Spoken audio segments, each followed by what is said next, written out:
button, and that's the mic. Thank you. Hi, everybody. It's great to be here with you today. My project is called Journey to Home, Person-Centered Recovery into Resources for a Successful Transition to Community. I've created a booklet of resources that are helpful for people being discharged after a long stay in hospital. So I'm a peer worker with the Western New South Wales LHD with PCLI, which I'll explain a bit further on. I'd just like to start with acknowledgement of country. I'd like to acknowledge the country I'm from, which is Wiradjuri country in Orange, New South Wales. I'd like to acknowledge the Gadigal people of the Eora Nation, upon whose ancestral lands UTS campus now stands. I'd also like to pay respect to the elders, both past and present, acknowledging them as the traditional custodians of knowledge for this land. I acknowledge all the Aboriginal nations that attendees have travelled from and extend my respect to all Indigenous people here today. Also like to acknowledge lived experience, people with lived experience of mental health, ill health and recovery, and the experience of people who have been carers, families or supporters. We strive to improve these experiences each and every day. So as I mentioned before, I'm a peer worker with PCLI, which is basically working with people who've been in hospital longer than 365 days.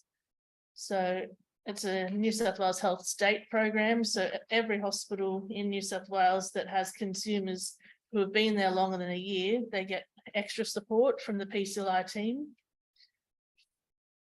My resource book, which is going around just so you can have a little look while I'm talking, is based loosely on the Journey to Home guide, which is a PCLI publication with New South Wales Health. So that was the original motivation in creating the resources, because I was working with consumers on their discharge planning based on ideas in the Journey to Home guide.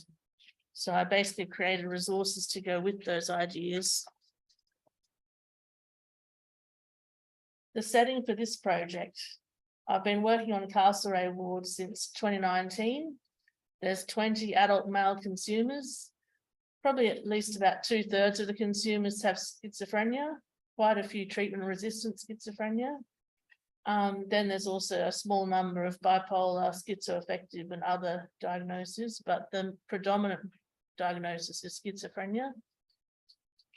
Castlereagh ward is a statewide medium secure long-term mental health rehab ward located in Bloomfield Hospital in Orange, which is part of Western New South Wales Local Health District.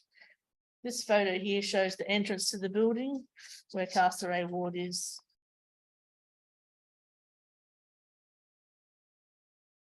So my booklet is based on the activities listed in the Journey to Home guide. The resources in the book assist consumers with their move into the community and also assist support teams to have a good understanding of how best to support the consumer.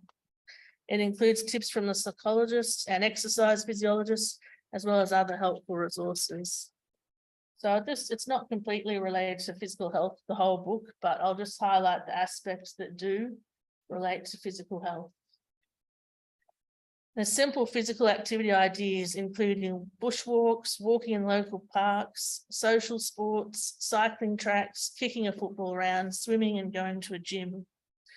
The exercise program was from an exercise physiologist and includes detailed diagrams and exercises such as wall press up, squat, and calf raise. The recipes section includes 5 recipes and a space to write my favorite recipe. There's a weekly activity planning table, which you can plan when you're going to do exercise, as well as other parts of the consumer's routine. The wellness plan I'll go into detail further on. There's also positive steps to well-being, which includes things such as eat healthily and exercise. What's inside? We've got sensory preferences. What are a consumer's sensory needs? This is really important from my own lived experience as well. When you're quite mentally unwell, the sensory, you're just more sensitive to bright lights and noise, but that's quite specific to each person. Some people might love bright lights and noise, so it's good to really work out with each person what their sensory preferences are. Do they prefer quiet or lively noise, bright lights or dimmer lights? Psychologist tips includes coping with worry, mindfulness and grounding techniques. The resources for recovery includes helpful apps and helplines. An introduction from my support team is a really important one, where the consumers write an introduction for themselves for their new community support team, such as the NDS staff they'll be working with and community mental health teams where they're going to be discharged to. There's a traffic light report. We work on what a consumer is like when they're well, early warning signs to be aware of, and what they're like when they're unwell. Sometimes a consumer may be unsure they're not sure what their early warning signs are. So in that instance, sometimes I've referred to the psychologist so they can work directly with the consumer on what their early warning signs are and how to help with them. Living in a share home checklist for transition. This includes questions around nighttime routines, what services do you want to access in the community, and who's your ideal housemate? What would they look like? How would they present?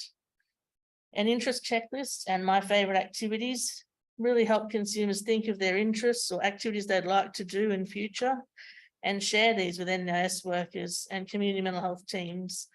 So they might want to go bushwalking or go to a specific bushwalk, or they could want to join a local dragon boating team or any sorts of activities. There's about 5 pages of activities that they work through, and it's been really had good feedback regarding that. And also a basic budget is included towards the end. So I covered this a little bit before, but the exercise program is easy stretches and exercises from the exercise physiologist with illustrated diagrams included for each exercise. So whether that be wall press up, squats, calf raise, calf stretch standing, for instance, but there's quite a detailed exercise program included. These are the questions that form part of the wellness plan, which is an activity in the booklet. They can look at things I do well and skills I have, things I can do to keep myself well, what helps me stay well, supports, treatments, and medications that have been helpful and or I have liked, and then conversely, supports, treatments, medications that have been unhelpful and or I have disliked. Writing down things that stress me and things I can do to reduce stress. Again, looking at early warning signs and things that help with early warning signs. The positive steps to well-being page. This is from Carol Vivian's Positive Steps to Wellbeing. Be kind to yourself, eat healthily, see the bigger picture, exercise regularly, relax, have some fun and or be creative, take up a hobby and or learn a new skill, connect with others, balance sleep, help others, beware drink and drugs, and accept that it is as it is. I'll just talk briefly about Carceret's self-catering program. We're very fortunate to have a kitchen on the ward that the consumers can access, and they basically plan for what meals they'd like to cook each week. This is not the whole ward of 20, but we'd have maybe about, I'm not sure exactly on the numbers, but at least half of the cohort would be doing self-catering. So consumers plan for, budget, and go shopping for ingredients each week before cooking in our kitchen space, which is part of the ward. They generally make 2 portions, one for lunch and one kept aside for dinner that day. Recipes included in the booklet are popular choices to cook on the ward in our self-catering program. Consumers are encouraged to include vegetables as part of their meal. They're also encouraged to write their favourite recipe into their discharge planning book. So we've got spaghetti bolognese, pasta carbonara, chicken or beef or vegetarian burger, pizza, and vegetarian or beef nachos are the popular options on the ward. But they can, as long as they can budget for it, they can do other recipes too, of course. Sort of spreads, I'll just briefly say, sort of spreads. One person might do pizza one week and they all get that idea, and the next week they're all doing pizzas, or sort of goes ebbs and flows. How are consumers' physical health needs addressed on Carceret ward? There's a medical officer on duty, which is basically like a GP, but in the hospital setting. We have weekly bushwalks. We're lucky that there's bush right next to the hospital, so we can go through a bush trail not very far from the hospital at all. There's access to a gym in the same building of Castlereagh Ward. We also have exercise physiologists come and run exercise groups several times a week. There's a daily morning and afternoon walk, which all consumers, probably at least 95% of them go on. There's a boxing bag and a basketball hoop in the courtyard, that's our courtyard there on the picture. Also have weekly weighing and daily blood pressure checks. So on transition, the consumers are encouraged to prioritise their physical health through writing into their weekly timetable. So how does it happen working with this book on the ward? I generally work with consumers in the last 2 to 3 months of hospital admission. 2 to 3 months sounds like a long time, but when you've been in hospital for several years, it's just that pointy end of their admission that I start doing extra support. I've found on this ward that short individual sessions of 10 to 15 minutes each work best for concentration and to maintain enthusiasm. Other wards do this booklet as a group setting, but on my ward I found just short, sharp individual sessions work the best. And this is entered into the consumer's electronic medical record. The consumers are generally excited to complete the book, as that means they're close to discharge. I said, oh, look, you've been identified as coming up to discharge, so I'd like to support you a bit further. And they're generally quite positive about that.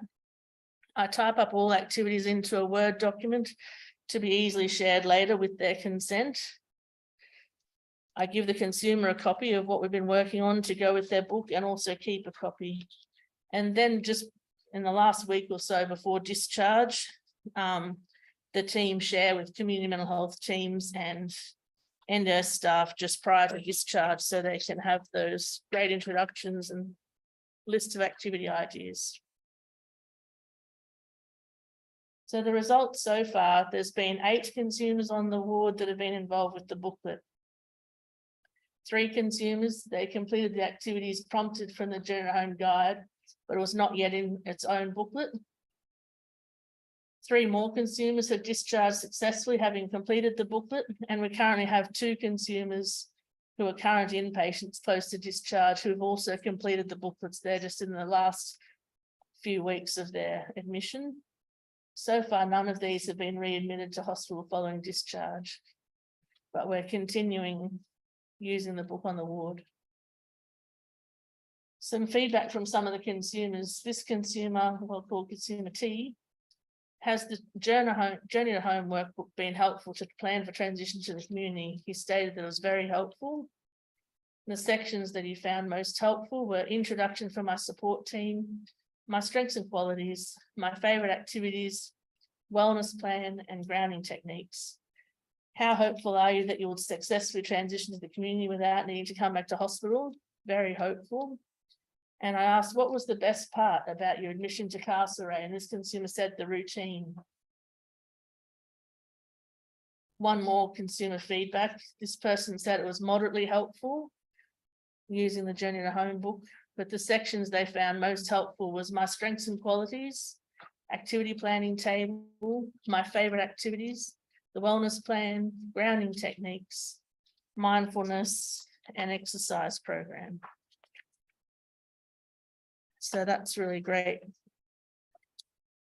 Still in the process of getting feedback from consumers.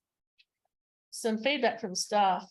A psychiatrist on the Medium Secure Rehab said it's provided a really valuable resource for our guys who are transitioning to the community and their carers. And I'm sure it will be very useful to others working in similar settings, as well as having more widespread utility. I mentioned before, I think that the peer workers for PCLI, there's a few of them that have been using the booklet in their own LHDs. This PCLI peer worker said, your Journey to Home guide has been so well received by my team. I wanted to thank you. It's really awesome. And the last staff feedback from another peer worker. The budget exercise is very beneficial. The physical exercise and activities checklist are very beneficial. I found activity planning table to be slightly cramped. I personally use I think should be 7 a.m. to 9 p.m. table for my own behavioural activation. So some things to work on as well. Where to next? Please still have peer workers across the state are using this workbook in their practice at the moment. There's also some other wards at Bloomfield Hospital, such as Turon, that have used the booklet. I think they use it in a group setting. So Turon is a statewide female mental health rehabilitation ward. I think it's the only specific female rehab ward in the state. Am I right, Kelly? You're not sure about that one? I think there's not many completely female wards that are rehab anyway. Yeah, I think there's a statewide medium secure rehab ward just opened in Campbelltown. I think you've got 2 patients, or is that correct? Yeah. So I'm actually talking to the peer worker that's down in Campbelltown, supporting them through that. Yeah, because it's a very new open ward. Yeah. So it's useful in both community and inpatient settings. If you would like a copy, that's my email there, and I can email a PDF version to you straight to your emails. So if you'd like a copy, please note that down, and I'd be happy to share it with you.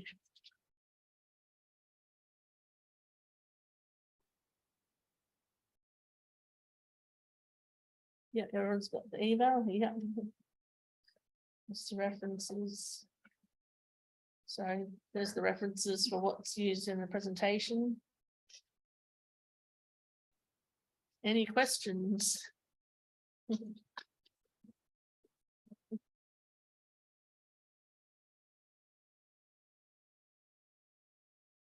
you for your presentation. We've got time for 2 questions. If anyone wants to start.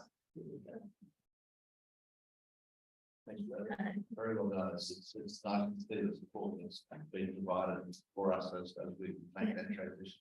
Just an observation going way back to the sensory side. One of the things that for me in my early days was everyone focused on the negative aspects of sensories. For me, I actually turned that around and said, I excuse my French, I created my own shine box. So that whenever my borderline of bipolar, DID gets out of control, I have my own shine box. So I have a bucket of sand with chip shells in it. So sensory of taking back to place. I have a packet of mustics, so it's the smell, the taste, the feel of that. I have a little plant of lavender and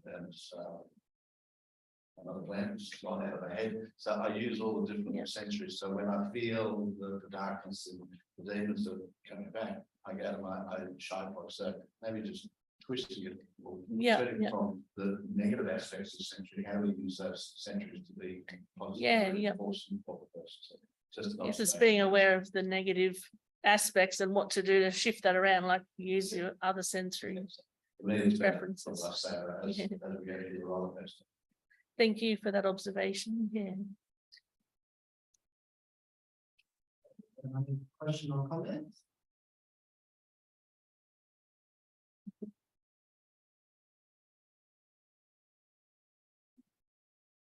Thank you for that. It's an excellent resource. Formatting.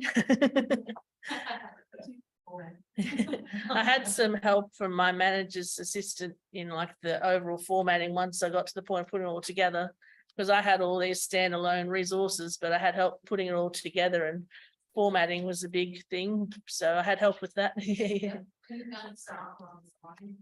Yeah, they were quite encouraging. So I had the psychologist give me tips, and the social worker was the one that suggested maybe include a budget. Exercise physio said, oh, here's a program. So yeah, it was quite well received. Okay, we might go hands together. Thank you. Thank you.